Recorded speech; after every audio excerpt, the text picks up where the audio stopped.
咁佢呢一題咧就話 basic salary 啦，再加埋 business performance commission 去同 time rate 比啦。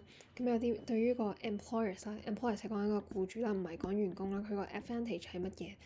咁佢 A 咧就話唔使去 check quality 啦。咁就算佢有 commission 都好啦，點都要 check 個員工 quality，唔會係 no need 㗎咯。所以呢一個係垃圾 option 啦。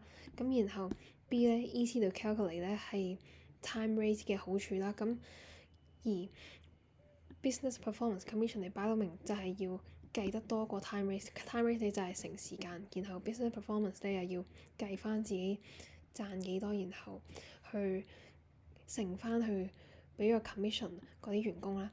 咁 C 咧就係話 hardworking workers can earn more。咁呢一個咧頭先都係講啦，呢一個係 for employers 啦，但係呢一個係 advantage 係對於員工 employees 嘅好處，唔係僱主啦。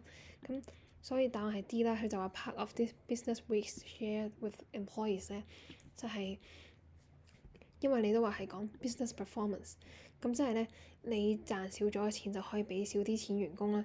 咁呢一個 business risk 咧就可以由員工去 share 咯。